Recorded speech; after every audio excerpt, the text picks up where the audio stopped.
Hey there. So when we talk about the overall state of the comic book industry, we normally talk about a few factors and how they exacerbate reduction in the overall sales within industry. We talk about the impact on business of two things, essentially. We talk about the decline in product, whether that be, say, paper stock, whether that be the people being hired, or whether that be storytelling that is inundated with mafifis, politics, anything but what you want to see there. As we see that thing staggering down, like stair steps, descending into the grave, we see the rise of another factor, the unpro. Now, if you've never heard me talk about that, that is essentially the rise of the professional that can tell you about anything. But, say, for example, you want someone to help you out with that PhD paper on thermonuclear dynamics. Well, you got it. You got a friend out there that is, of course, going to tell you how to do it. Might not want to take that advice there. Probably will fail you at it, but still there will be somebody to tell you. Got a business you're trying to get off the ground, or, you see it languishing a bit. Well, as long as you don't blame them for it, they'll definitely give you advice. Want to know what that wart on the index finger of your best friend is? Well, don't worry. There's about 6 or 7 people out there that, of course, think that they have internet doctrine. So, of course, they're going to be able to tell you about that internship that they did on Facebook and how, of course, they can diagnose your friend, you, and everyone else in the world. Basically, they know everything except how to look in the mirror and to say, hey, that person there, the way that they want to be treated, that's how I should treat consumers too. Now, when we talk about that stuff, of course, we talk about the reduction in overall profits because, of course, if you have those two factors, basically an unsellable product and people that are unmarketable, well, of course, you're not going to make money. You can see that as well. This year, we have a 1.3% increase within comic books from the worst year we've had on record in, say, a decade. Now, when we look at the money there, we see an overall pricing increase, but we see a reduction, almost 7% in units. That means that they're raising the price, but they're selling less than one of the worst years they've ever had on record. Now, if you look at this, you can see exactly how they're doing it too. They rely on gimmicks. They've had 5 top-selling books, big ones out there. 3 of them were milestones. 2 of them were reboots, constant reboots, over and over again. We don't see comic books making it a year anymore. You have 20 to 40 covers slapped on that baby. And of course, when you look at that, it may look like you're making more money. But within that, you have something that takes the lion's share of that burden, the comic book shop, and many of them are going out of business.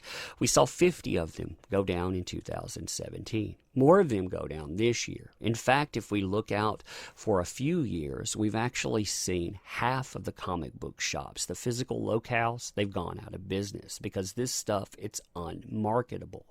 Now, when we talk about that, we paint the LCS as the victim, and they are the victim of bad practice. But that says that they aren't a victim of their own stupidity within this.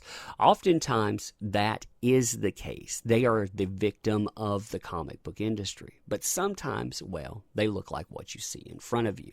So this is Ryan Higgins. Ryan Higgins is the owner of Comics Con Store, co-host of the Geek Box and the Comic Conspiracy podcast. Now, he was talking about a customer experience the other day. Someone came in and, of course, they tried to buy something from him. They said, hey, do you have Jawbreakers? And, of course, this guy had to take center stage and mock them for it. Because why wouldn't you treat your customer like garbage? Now, I have to ask you, when we look at the factors that impact industry, don't people think that this hurts things too? I mean, you think about it this way. If I go and I pick up a product for the first time, or say I'm a continual customer and I pick up a product and it's bad, I may switch products, but I may not come back. If I go and deal with a professional out there that pretty much is supposed to relate this industry in a positive manner and it's a negative experience, I may switch over, but I may not come back. The same thing with a business out here. I may ignore this kind of experience. I may actually go somewhere else, or I may just say, screw it. This is how the comic book industry is, and I may not come back. So this guy decides, oh my God, someone just asked me if we have Jawbreakers. Lol, lol, lol, lol. Told him I never heard of it because fuck those guys. Good experience there. I'm sure if they ever look up your comic shop on social media, I'm sure that they'll run right across this. And of course, this guy is a Blockbot user, so hey, what does it matter, right? I wonder if Meyer ever came into the shop. He used to, I don't think anymore, live here. Then someone else said, oh, the candy? That was almost my reply. I'm slightly disappointed. Then, of course, we have one of the worst people that goes out and represents the comic book industry saying, comic gate be like, oh, look at that. Isn't that cute? So, from the day they released it, one person asked for the book. They won. Yeah, one person asked for it there, and how much money did it make again? 300 and how many $1,000? Oh yeah, that's really losing there.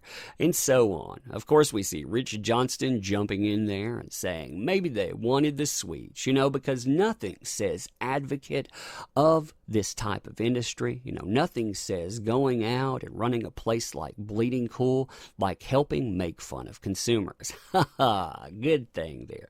Jaw, what? Sounds like a crappy comic. I mean, you see these people go on. One of these guys, blah, blah, blah, blah, blah. And you so on. You see this stuff time and again because somehow, in some way, they think that is the way that you want to treat comic book consumers. Now, of course, within this person, they actually got a little bit of blowback to that, like Michael Moody here actually posted that the owner of Comics Conspiracy in California is triggered. Get used to it. We're not going anywhere. Oh, look at me laughing. I'm so funny there. Man, those replies to that tweet are hilarious to read through. I now see why you laugh so much dealing with these people. One of them even said they had $1,000 worth of stuff they were going to buy from you, but they won't, as if that singular thing would have caused them to reassess and not your continued FCG attitude you've had forever. Actually, the funny thing about this kind of stuff is I've never dealt with this comic book shop, but dealing with this industry, I have cut $1,000 a month off of it.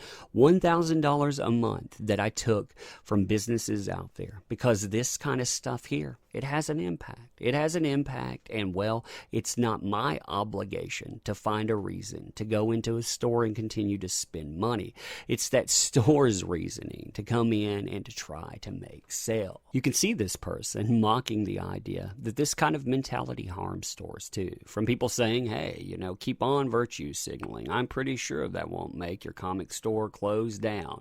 To, people talking about, and this is why comic stores are closing down.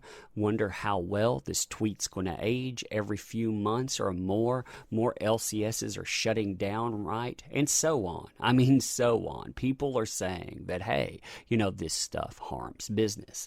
Now, of course, you have people out there saying, watch out, Ryan. All those guys that never shopped at your store are going to put you out of business by not shopping at your store and telling their alt-right friends not to as well. Whatever will I do? Lovely that someone that represents this industry, yet again, is going out and calling people all right. Now, I wanted to showcase this, to showcase exactly what kind of mentality that comic book consumers are experiencing and why they walk away, why there are many factors at play. And really, if businesses like this, they don't want your money, well, take it to people that do. For example, Diversity in Comics out there, he's not going to turn away your business. He's not going to tell you, hey, you can't have Jawbreakers. Hey, you can't interact. You can't be here on my YouTube. But this guy will tell you that stuff and more. Aside from that, too, going out and outwardly mocking a consumer, you also have things like this where a person talks about blocking thousands of them as if that's the way to play as well. This kind of stuff gets tiring, too. I mean, when you see people that go out and represent a commodity this way, it makes you think, hey, believe the whole system is broken, so damn it all. I mean, I see this mentality on display more and more. And if that is the thing that permeates shops, then why give your money to it at all? I mean, this is an industry that is not growing. You see the industry of movies going out and growing, making money. But the thing that they never tell you in that is because they're going out and searching out foreign markets. They're hoping that markets like China will pick up something, markets that won't carry their comic books. So of course they're going to shrink, because of course they want to create a niche market, and they don't want to bring any kind of professionalism. And of course the product is downgraded. And well, when they take those lumps, maybe they're responsible too. Maybe this kind of mentality, it's also the thing driving it into the ground.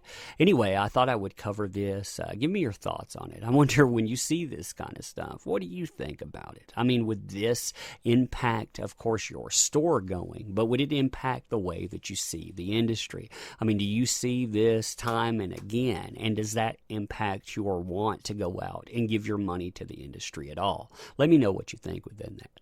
Also, if you like this kind of content, please consider supporting the channel. There are a few links within the description, including a Patreon and a PayPal link. Also, make sure to like and subscribe as we grow. When we hit 10,000, well, we're going to do something fun. But anyway, I want to know what you think in this too, so please leave comments. Thank you.